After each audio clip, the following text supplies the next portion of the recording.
Hello, welcome to another tonalist landscape oil painting demonstration. This is your painter in residence, M. Francis McCarthy, and the painting I'm bringing you today is called, well, temporary title I guess, Autumn Path. I know I've used that title before, probably dozens of times, who knows. It's an apt title though, because the path figures prominently. Now this is a scene I painted before, and it was about a year and a half ago, and I honestly don't remember what size, and I haven't even looked up that actual painting. Um, I don't know if I liked the original better or not. I know one thing I have to do to this, and sorry, I need to give you guys a color video, so I have lots of umber, but I like to break it up a little. And this one needs a serious yellow glaze when it's dry, which you don't want to rush that glazing. Let me tell you, that's a bad plan. Yeah, because it'll smear. Everything will smear. You'll lose everything. So typically I like to wait maybe at least a week. Usually I wait even longer. Then I'll throw a coat of liquid on it. Then I'll do a glaze. And the reason for the coat of liquid is just if the glaze isn't working out, I can use a little mineral spirits and take the entire thing off. I think we will be getting into reading some more of Edgar Payne's Composition of Outdoor Painting, his amazing, he just calls it conclusion, but it's really a great essay on just what it means to be an artist and create art. And I know I probably only got through a few paragraphs before I started going off on an M. Francis tangent, but and I may do that again today. We'll see. We'll see how long it takes. Could take me years to get through this. I can't help it though, because he says things that I just think are so true, and when you start, and a lot of times they remind me about things I wanted to talk with you about, and so there you go. But we're gonna revisit it probably around the 6 minute mark. Tips, you guys, want tips? Well, here's a tip. I mean, one of the reasons why I kind of wanted to redo this one was the see that little tree I was painting just then, and the way in the distance. Tree or mass of trees, what's the difference? It took me ages. I knew that the masters were pushing things back, with the aerial, they call it aerial perspective. And for some reason, I was trying to do it. It just wasn't doing it very well. But maybe about 4 or 5 years ago, I started really getting it. And but even from there, the one thing in the last iteration of this painting, and again, just going off memory, I haven't looked at it. So I felt like my most distant thing could have been more distant. And you'll see in the end result here, I feel like it could have been pushed back a bit more. And we may indeed do a bit of scumbling when we do the glazing. That's always an option to break it. And if you don't know what scumbling is, it's a oh, it's like up in the video. I need to fix that. It's when you have little bits of opacity, and you bring in a bit of a milky quality or a bit of a hazy quality. Now that works really poorly on the textured boards, but this is a smooth one, so that could be a nice thing to help push that back a little bit. And you can just bring in the slightest amount of opacity, and that sort of gives you a very similar effect to say what you get with particulates in the atmosphere, because you're kind of got an oil medium that has some opaque particulates suspended in it, so it's very good at getting that effect across. Now this yellow tone you see me painting in now, I really went back and forth on that. That is a mixture of white, cadmium yellow, and raw umber. That's really all that's in it. And then maybe brought in a little bit of cadmium orange at some point. I'm trying my best to keep things flat, and in general, I kind of wanted this to have sort of a flat effect. I really liked the way it looked like when it was like this with the white against the red. I thought, wow, that's really cool looking, And I should point out too, because I get into this in the live video, which is in the members area, which is 2 hours and 45 minutes, and just fly on the wall. There you are. You're there with me.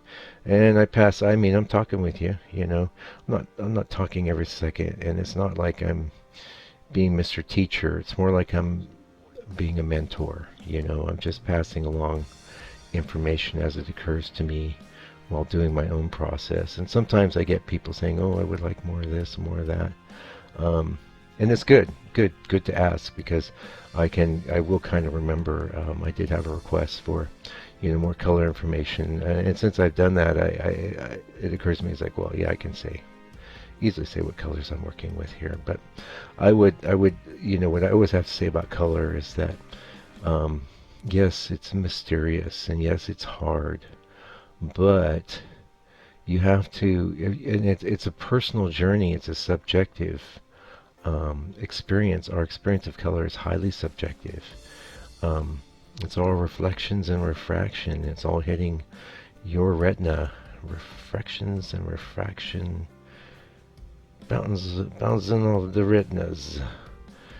And so can you ever be sure if you're really perceiving color the same way as someone else? And not to get, all college dorm stoner on you. But you don't know. And the fact of the matter is that it doesn't matter if you do, really, because your experience of color is going to be subjective. And that's why I strongly recommend that if you're a painter starting out, don't be trying to mimic my palette, to get my effects or whatever. What you should be doing is setting up a limited palette. And limited palette, I'll just give it to you now. Titanium white, cadmium yellow, alizarin crimson, phthalo green, and phthalo blue, and ivory black. That's 6 colors. You can do a heck of a lot with that. Almost, you could do everything I've done here for the most part, yeah. The thing is, so what you have to do with a limited palette is you have to mix all your secondaries. So like that burnt sienna tone, you're going to have to mix it with a combination of, if I was going to mix a burnt sienna tone with that limited palette, it'd be alizarin crimson, cadmium yellow, and a small amount of black. And that would get us there. Oh, we had a little catastrophe in the studio while I was painting. Yeah, the boards I have blocking the light behind me fell over. Yeah. Anyway, you want to go with, the reason why I would put the phthalo green in a limited palette scenario. It's looking like we're not going to get to our compositional outdoor painting, but whatever. It's good to talk about color. It's one of the things I get the most questions about. But and actually, a lot of times, okay, so I don't have an orange in that limited palette. Well, the orange is going to be alizarin crimson, and cad yellow gives you a very good orange, a very, very good orange indeed. Oh, I should say in that burnt sienna, maybe a little blue. Little phthalo blue, that would push it there as well. Maybe even that over the black. Depends. I don't have my palette with my, in front of me right now, but that's the basic logic. But I would maybe premix an orange. I'd premix a earth green, with the cad yellow and the black. I might even premix a raw umber type tone. And just have little piles there. Now the thing, and so what you'll learn, so go, well, why do all that pre-mixing, man, when I could just buy those colors? That's because really one of the things that amateur painters struggle with is understanding their colors. So by mixing these secondaries, you get a good comprehension of them. Also, what you're going to get is built-in harmony, because it's a limited palette. So all the pigments relate to each other and call back to each other, and you get automatic harmony in your painting, which already will make your amateur work look way, way more professional. I guarantee it. So you get 2 benefits. You get harmony, and you get an enhanced understanding of your color. Let's say we wanted to mix, say, a yellow ochre type tone, which is another. I call out burnt sienna and yellow ochre because those are the 2 colors I would add to a limited palette right off the bat if I wasn't doing a limited palette. Because I lean on those colors all the time. Yellow ochre. Okay, it's going to be CAD. That's the other thing with limited palette. So it's you learn about small ratios of the basic pigments, right? To get a yellow ochre, it'd be CAD yellow, of course, because it's the only yellow you got. Probably some white, and of course the alizarin crimson, and then various small amounts of blue, I would say. Um, and you go back and forth. That's the thing. You keep massaging it, and you'll get that. You can get almost any color you need with that sort of approach, and it's super helpful. I really do think it's the best way to learn colors. So instead of saying, "Oh, I need to know what colors you use to do this and that," and what's on your palette and why what are you doing and this and that. I started with limited palette and I'm up to like 17 colors, or I don't know how many colors, 15. And then I have pre-mixed colors that I do, like a Mike's green or a gray. That's the other thing. You could have you got black, you got white, so you can mix a neutral 50% type gray. And you can add colors to that to get other colors very easily. Yeah, raw umber, I want to mix it. Ooh, well, you can have the CAD yellow. Again, CAD yellow. Probably lean in that black, bring in some crimson, maybe a little blue. And then the black will give it that flattening quality. But you'd be surprised. You can get the colors you need, and you can have little piles of them, and you've got built-in harmony, and that's the thing. Not only that, you suddenly have a comprehension of things, and then after a while you go, gee, I'm tired of mixing the burnt sienna all the time, or gee, I'm tired of mixing this yellow ochre all the time, or I'm tired of mixing a raw umber all the time. And even then I might say go with it some more, because you don't want to rush the process of your understanding of color. It needs to maturate, It needs to develop along with all the other things that go into doing a good landscape painting. And so many. I mean, you hear me harping on composition because I think anyone can learn color if they just take the recipe I've given them and put it into practice. They'll have a real solid understanding of color in a hurry. And as they add things in, and that's the thing, when you add things to your limited palette, don't start adding like another 5 colors. Add one at a time and really get to appreciate it and love it for its own particular resonance, And that's the thing, you really need to have a love and appreciation for your colors. You need to have an enthusiasm for them. And you will, if you've had to work hard to make them. You'll love that burnt sienna if you've had to sit there every time you needed some burnt sienna and mix it. And a lot of my philosophy on limited palettes definitely came from Kevin McPherson, and it's a real blessing that he came to me early in my journey as a painter.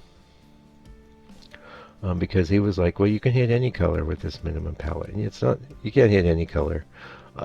But his idea was work small, do lots of small paintings, and with a limited palette, and you'll have some mastery of color in no time. And by working small, you'll cover a lot of ground. So you'll learn your brush handling, you'll learn your composition, you'll learn more about values. Now, he tends not to separate values out in his teaching, where I like to give values a bit of their own focus. I just think it's important. But that's the wonderful thing about being a human being. That's very subjective too. I mean, we're basically slicing the cake different ways, but it's still the same cake. And that cake would be beautiful landscape paintings. Yeah, so at some point I'll have to compare this painting to its previous brother.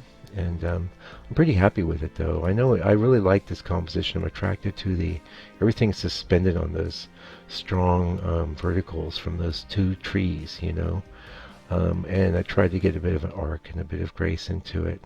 It may have a little more of a patchy quality than I wanted, but on the other hand, when you look at it closely, it's really lovely, all the reds and greens and oranges and yellows all working together. Anyway, I'm sorry I didn't get to Edgar Payne, but we'll get to him next time. I got busy riffing about color. You get me on color, man, I'll talk for a long time. Anyway, till I come back with another video, do me a favor, do me a solid. Send me $1,000,000. Nah, just kidding. Just appreciate you coming around here. Check out the members area if you want to see the live ones. Go to my website, maybe look at a painting there or something. And take good care. Stay out of trouble.